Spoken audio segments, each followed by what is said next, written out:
Қайырлы күн баршаңызға. Бүгінгі видео рецептімде сиыр сүтінен дайындалатын осындай тәтті рецептімен бөлісетін боламын. Алдыменен ыдысымызға жаңа сауылған сиырдың сүтін құямыз.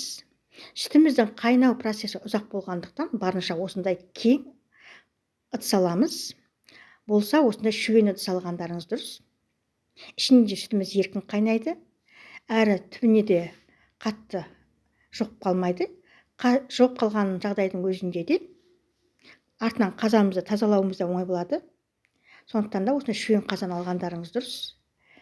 Сүтімізді құйып алып, астындағы отын жағып қайнатамыз. Орта отта осылай арасында қозғап, сапырып тұрып, жақсылап сүтімізді қайнатамыз. Сүтіміз жақсылап бір қайнағаннан кейін астындағы отын басып, төменнен сәл-пәл жоғары етіп, орта отта бүлкілдетіп қайнатамыз.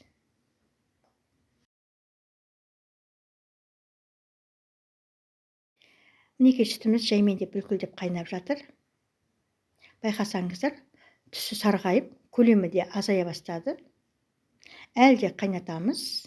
Бұдан да тағы да түсі сарғая бастайды. Қазанымыздан алысқа кетпейміз, осылай ауық-ауық сапырып араластырып тұрамыз. Сүтіміздің түсі сарғая бастады. Енді үстіне қантымызды саламыз. Әр литріне 200 граммнан есептеп, қантымызды салып, қантымыз әбден ергенше осылай тағы да ожауменен жақсылап араластырып, қайнатуды жалғастырамыз.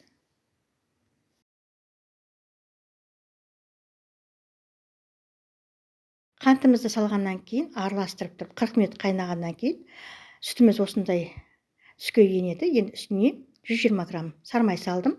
Сармай салу міндетті емес. Мен бұл жерде салып жатқан себебім, мен карамель ретінде пайдаланатындықтан сармай салдым.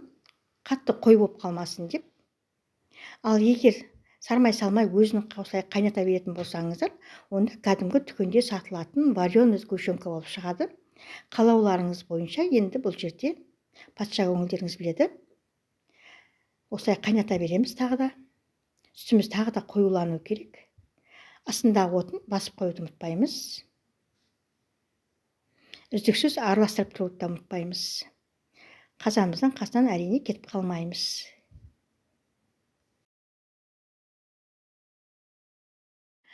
Карамеліміз қайнап болды. Енді алдын ала жақсылап тазалап жуып қойған банкілерімізді құйып аламыз. Стерилдеудің қажеті жоқ банкілерді. Ыстық күйінде осындай сұйықтау болады. Суығасын қоюланады. Егер де ұзақ уақыт сақтайтын болсаңыздар, осындай мен сияқты банкілерге құйып алыңыздар.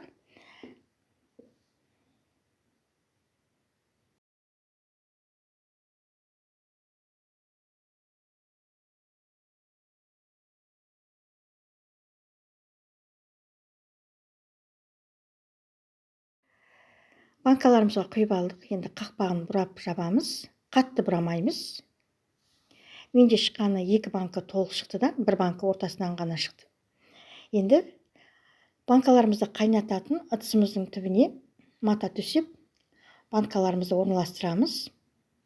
Үстінен иығына шейін келетіндей етіп жылы суымызды құйып, осы ыдысымен газға апарып, астын жағамыз. Орта отта 1 сағат қайнатамыз.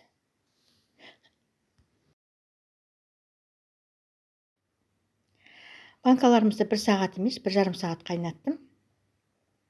Енді қақпағыменен жақсылап тұрып, аузын мықтап бекітемін. Бөлме температурасында әбден соғынға шейін 1 күнге қойып қоямын. Соғаннан кейін барып тоңазытқышта сақтайтын боламын. Дәл осылай жасасаңыздар, бұл карамельдеріңізді 1 жылға шейін тоңазытқышта сақтай аласыздар. Әрине 1 жылға жетсе, балдарға, таңғы асқа, нанға жағып беруге, және сонымен бірге тәтті пісіретін болсаңыздар, салмасына, чизкейк пісірсеңіздер де жарай береді. Әуелі осындай сұйық болады. Әбден суығаннан кейін барып, сәл-пәл қоюлана бастайды. Егер бағана өзім видео барысында ескертіп кеткендей, сармай салмасаңыздар, кәдімгі дүкенде сатылатын тәтті қойытылған сүт болып шығады.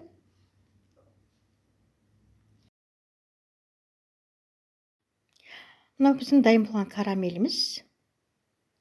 10 шақты күн тұрса, тағы да бұдан да қоюлана түседі. Бірақ маған осы күйінде ұнайды. Сол себепті мен сармай салдым. Қатты қоюланып қалмасын деп. Дәмі қай конфеттің дәмімен сәйкестендірсем, коровка конфетінің дәмінен айнымайды. Сол коровка конфетінің сұйық күйі деп қабылдасаңыздар болады. Өте дәмді, өте тәтті. Балдарыңызға нанға жағып жегенге ешқандай ойсыз бере бересіз. Өздеріңіз видео барысында көріп отырғандай ешқандай қоспа қосқан жоқпыз, крахмал салған жоқпыз, артық ауыз ештеңе қосқан жоқпыз. Бар болғаны қантпенен жаңа өздеріңіз көргендей сармай ғана салынды. Сармай салмай қайнатам десеңіздер де өздеріңіз білесіздер. Керек заттың тізімін жазба бөлімінде қалдырып кетемін. Видео көңілдеріңізден шығып жатса, лайктарыңызды да баса отырыңыздар. Сонымен бірге тіркелмегендеріңіз болса, жанында қоңырау шанында ұмытпай баса кетіңіздер. Алдағы уақытта осы өзімнің арнамда басқа да түрлі рецепттермен бөлісетін боламын. Келесі менің видеомда кездескенге шейін аман саулықта болайық.